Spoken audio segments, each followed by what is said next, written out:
Hey there, welcome back to my YouTube channel. Really appreciate you being here. So this is going to be more getting into the day and day of the video streams, I believe, moving forward. So I'm kind of excited, kind of nervous, looking forward to it. Hope it's useful for you. If it is useful, please do me a huge favor and leave a like on the video, and also share the video with somebody that you think might also benefit from it.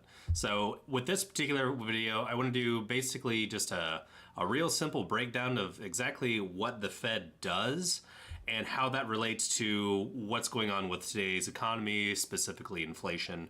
And then next week I would like to get, or on Thursday's stream, I want to get into exactly what is the Fed, how is it formed and why, what its responsibilities are. And then the week after that, or the stream after that, which will be next Monday, I'd really like to get into more of a back and forth. So hopefully there's some of you that can join in on the stream and have a little bit more of a dialogue. The specifics of that one will be getting into what the current administration's plan is to fight inflation. And ultimately, it's basically to rely on the Fed to do it.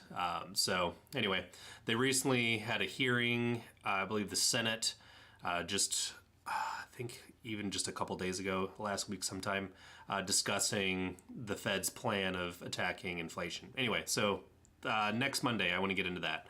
And I'd like to have some back and forth on that one too. So anyway, for this one, it was inspired by, I had a conversation with my manager the other day. He called me up and we talked, and he basically asked me like, hey, maybe you can help explain this to me and make it a simplified way, but what does actually the Fed do? Like, how does it, like, there's a lot of talk of the Fed did this and the Fed did that, and that somehow impacts economy. And I just, it's something that I've, for some reason, gotten really into recently, of like learning about all this kind of stuff, how the economy works, why things are the way they are. So anyway, just do a simple breakdown. The Fed is essentially, their job is to manage how much money is in the system being the U.S. economy. The Federal Reserve is basically a regulator, and that's pretty much them in a nutshell. I'll get into details on that on Thursday's video. But as for right now, what they specifically do is a term you might have heard getting floated around. It's called quantitative easing. So quantitative easing is one of the two main tools that the Fed has in order to deal with inflation. And essentially what it is they will buy corporate funds and mortgage-backed securities held by other financial institutions and other banks. So real quick, the Fed is basically the U.S. bank. So just so you know. So effectively what they do is they control interest rates, and all the other banks in America have to abide by those interest rates. Right now what we're going through is what's called quantitative tightening, which is super duper rare. That doesn't really happen a whole lot. It's usually in dire circumstances, and right now we're in that. So the dire circumstances typically involving inflation that's just gone off the rails and it's long sustained, gotten out of control. And quantitative tightening is the opposite of quantitative easing. So with quantitative tightening, what they'll do is they'll start letting some of their assets on their books mature. They'll start pulling money out of the system, and they'll start increasing interest rates. So that's the big thing, is they will reduce the amount of cash flow in the system and increase interest rates at the same time.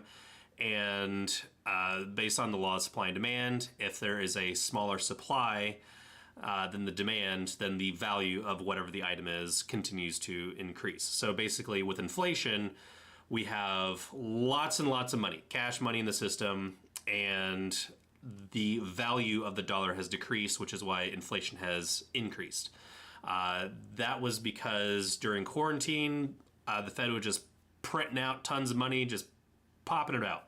Also, I was trying to find a good graph and I couldn't get a hold of one that I liked, but this does kind of a decent job of showing what happened. So I wish it extended further than 2002, because when the Fed was formed in 1913, their balance sheet for basically the assets they hold was really low. really, really low, all up until 2008, had a jump, and then was kind of climbing, and then the spike was a lot more exaggerated in a lot of the other graphs that I've seen. But basically, when quarantine hit in 2020 and the stock market just collapsed, the Fed swooped in and bought a whole bunch of assets and kind of saved the stock market from a total collapse. But now the Fed has an unbelievably bloated balance sheet, and interest rates are friggin' through the roof. So what that means, for basically layman terms, what it means, they're increasing interest rates. They were supposed to do it originally 4 times, once each quarter this year. And that has increased a lot more than that. I forget the exact amount. I think it's increased like 3 times in the past quarter alone. And the amount of increases were supposed to be really small and incremental and gradually get more intense as the year went on, but instead they just ham-fisted and were really aggressive. So what that means is, with interest rates that go up, the ability to get money and get loans, all that kind of stuff, that gets more expensive.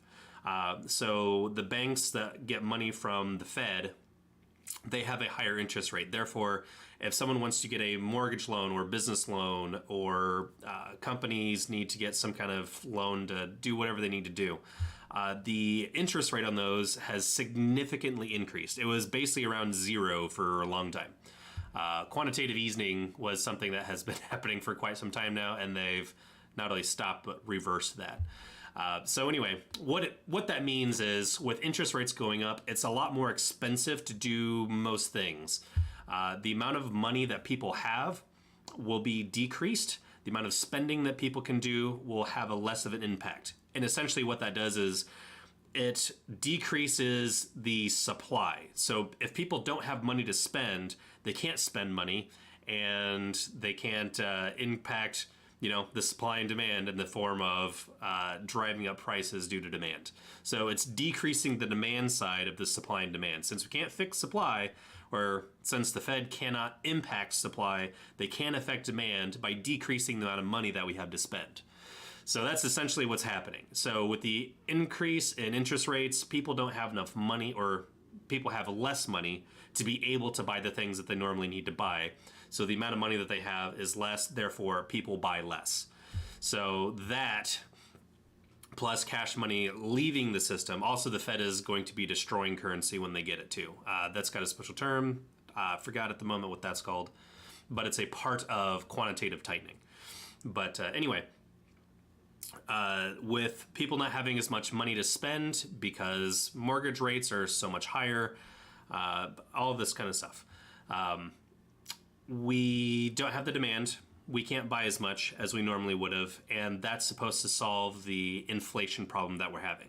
So the real reason for inflation right now is there's a limited supply, and demand is exceeding supply, and supply can't catch up.